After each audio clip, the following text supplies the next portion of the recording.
You think what happened on Raw last night was an accident? You are delusional, and you need to sit down and watch every single second of this video, because what unfolded backstage on Monday Night Raw was not just a brawl, it was an execution. A calculated, cold-blooded, premeditated destruction of the ring general, and the man who pulled the trigger wasn't even supposed to be standing. He was bleeding. He was being carried to the medical room. Seth Rollins was supposed to be done for the night. But oh no. Oh, no. Seth Rollins doesn't just lie down and die. And now he has a partner. And that partner goes by the name of Obafemi. And together, they left Gunther in a heap backstage on the most watched show in professional wrestling. Comment right now, did Gunther deserve everything he got, or did Seth and Oba go too far? Because I need to know where you stand, Ring Rumble family, because this one is dividing the entire WWE universe, and I am not letting this conversation happen anywhere else but right here. Segment 1, setting the scene, the state of Seth Rollins going into Raw. Let's rewind. Let's go back to the beginning of this story, because if you don't understand where Seth Rollins was mentally and physically walking into Monday Night Raw, then you don't understand the magnitude of what happened in that backstage corridor. Seth Rollins has been carrying a target on his back ever since Gunther made it crystal clear that he views Seth as the single biggest obstacle between himself and absolute dominance on Raw. This wasn't personal at first. This was Gunther doing what Gunther does: identifying the threat, isolating the threat, eliminating the threat. That's the ring general's formula. It's clinical. It's cold. It works. But Seth Rollins is not a typical threat. Seth Rollins is the visionary. A man who has clawed his way back from career-threatening injuries, from betrayal, from being written off more times than anyone in that locker room can count. Every single time the WWE Universe thought Seth Rollins was finished, he came back louder, wilder, and more dangerous than before. Gunther studied him. Gunther prepared for him. But there is no preparing for a man who genuinely does not care about the cost of winning. So walking into Raw, the tension was already boiling. Every superstar backstage knew something was going to happen. You could feel it in every promo, every backstage interaction, every long, cold stare that Gunther shot down the hallway whenever Seth's name was mentioned. And Seth was playing it smart. He was walking the tightrope between provocation and restraint, poking the bear, smiling that unhinged smile, letting Gunther's ego do the work for him. That is until Gunther stopped playing defense. Segment 2, the moment that started it all. Seth gets busted open. Here's where it gets violent. Here's where the night turned from must-see television into something that had everyone in the arena on their feet and everyone watching at home screaming at their screens. Gunther, clearly fed up with Seth Rollins' psychological games, made the decision to send a message that couldn't be misunderstood. And that message came in the form of a brutal, vicious backstage ambush that nobody, and I mean nobody, saw coming at that moment in the show. Seth was walking back toward the locker room area when Gunther and his associates caught him in a moment of vulnerability. What followed was a takedown so savage that it left Seth Rollins legitimately busted open. Blood. Real, visible blood streaming down the face of the visionary as he fought back with everything he had, and he did fight back, because that is who Seth Rollins is, but the numbers were wrong. The position was wrong. Gunther had planned this. This wasn't rage. This was strategy wearing the mask of rage. By the time officials rushed in, Seth Rollins was on the ground, bleeding, dazed. The ring general stood over him with that terrifying, expressionless look that makes your skin crawl because there's no satisfaction on Gunther's face. No celebration. Just confirmation. Just the quiet acknowledgement that the plan had been executed. Medical staff swarmed the scene. Seth was being helped up, being guided toward the medical room, draped over the shoulders of trainers. The whole arena went quiet in that specific way, that nervous, uncertain silence where nobody is sure if what they're watching is part of the show or something genuinely alarming. The camera caught every drop of blood, every stumble, every painful, labored breath. And then just when it seemed like Raw would move on, something shifted. Segment 3, Obafemi enters the story and changes everything. This is the part that has the entire WWE universe losing their minds. This is the moment that nobody predicted, that nobody had penciled in, that exploded out of nowhere like a grenade rolling across the floor of that backstage corridor.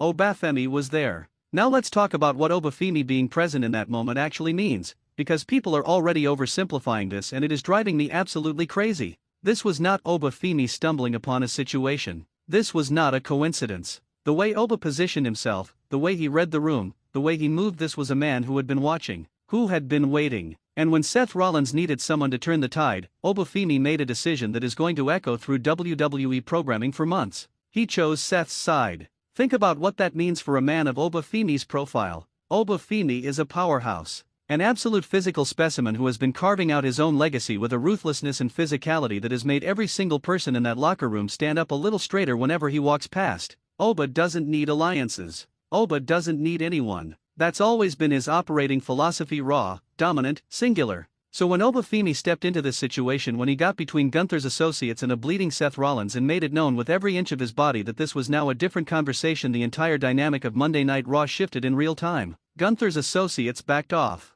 Because you back off when Obafemi tells you to back off. That's not a debate. That's physics. And then Seth Rollins, blood still on his face, adrenaline clearly overriding every bit of rational thought in his body. Seth locked eyes with Oba. And something passed between them. A mutual understanding. An unspoken agreement. And then they moved. Segment for the destruction. Seth and Oba dismantle Gunther backstage. What happened next is the kind of thing that gets clipped, reposted, debated, and discussed for years in wrestling communities. Because Seth Rollins, a man who by all rights should have been in the medical room getting stitches turned around, walked back into that backstage corridor. And Obafemi walked with him. Gunther had not yet left the scene. The ring general, who had just stood over Seth Rollins like a king surveying conquered territory, did not expect this. Gunther's composure, that legendary unflappable composure, cracked for just a moment. Just long enough. Because in wrestling, in combat, in any confrontation between human beings, a moment of hesitation is all it takes. Seth came in furious. Wild.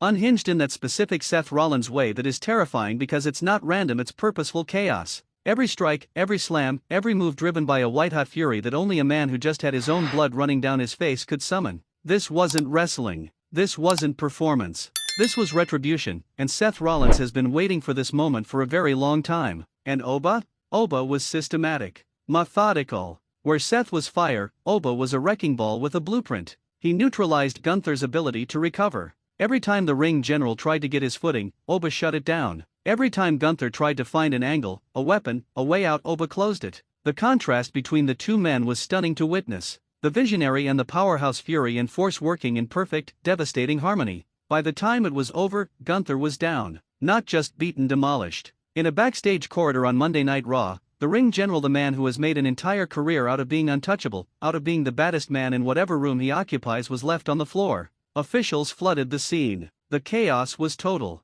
And Seth Rollins? Seth walked away. Still bleeding. Barely upright. But walking. And Oba walked beside him. Drop a in the comments if that image gives you chills, because it absolutely should. Segment 5: The aftermath and what this means going forward. Okay. So now we have to talk about what this actually means, because the internet is already going insane with takes and half of them are missing the point entirely. First, Seth Rollins is not okay physically, and that matters. The image of Seth walking away is powerful, but the reality is that he took a serious beating before Oba arrived. The blood was real. The damage is real. And going into whatever comes next, whether that's a championship match, a stipulation match, a war game scenario, Seth is walking in compromised. That changes the calculus completely. It changes how Gunther will approach him. It changes how Seth will have to wrestle. And honestly, it might make Seth more dangerous, because a wounded Seth Rollins with something to prove is the most unhinged version of the visionary we ever see. Second, the Obafemi situation is far more complicated than a simple alliance. Because Obafemi does not do simple alliances. Everything Oba does is in service of Oba. So the question you need to be asking, the question I want you to drop in the comments right now, is why did Oba help Seth? What does Oba gain from this? Is it about Gunther? Does Oba have his own issues with the ring general that we haven't fully seen yet? Or is this about something bigger, something that puts Seth Rollins in a position where he owes Obafemi, and Oba intends to collect? Because that debt, if that's what this is, could be the most interesting story in WWE right now. A man who saves you when you're bleeding on the floor owns a piece of you. And Obafemi doesn't strike me as the kind of man who forgives debts easily. Third, Gunther's aura has taken a hit. And don't let anyone tell you otherwise. Yes, Gunther put Seth down first. Yes, he was outnumbered 2-1 when the tide turned. Yes, in a straight fight, Gunther versus either of these men alone is a completely different story. But in wrestling, perception is everything. The ring general was left on the floor backstage on Raw. That image exists now. That footage is out there. Every superstar in that locker room saw it or heard about it within minutes.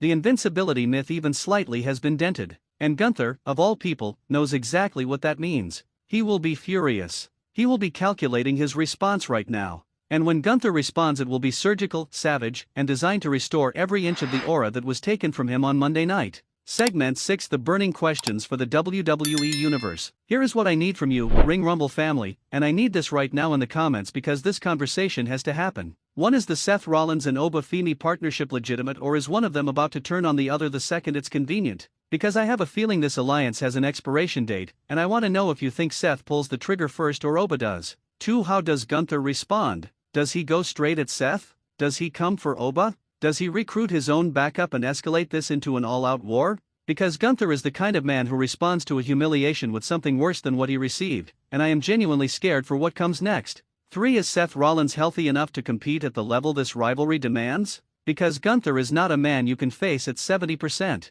There is no surviving Gunther at 70%. If Seth steps into that ring compromised, we might be watching something genuinely horrifying unfold. Share this video with every wrestling fan you know right now. I'm dead serious. Share it. Tag them. Force them to watch this breakdown because the stuff I just laid out is not being discussed anywhere else at this level of detail. Ring Rumble 1 is where wrestling analysis lives, and I will not let this moment pass without giving it the treatment it deserves. Outro: call to action. If you are new here, subscribe right now. Don't think about it. Hit that button, because if this is the kind of content you want, deep, passionate, no filler wrestling breakdowns, then Ring Rumble 1 is your home. Like this video if Seth and Oba's partnership has you as hyped as I am. Comment your hottest take below, I read every single one. And share this with the most passionate wrestling fan you know, because they need to be part of this conversation. Stay locked in, Ring Rumble family, because Raw just changed, and we are only getting started. Script notes for recording. Deliver the hook at high energy, almost aggressive pace. Slow down slightly at each segment opener to let tension build. Emphasize capitalized words with voice inflection. Pause after rhetorical questions, let them land. Return to peak energy for the outro call to action.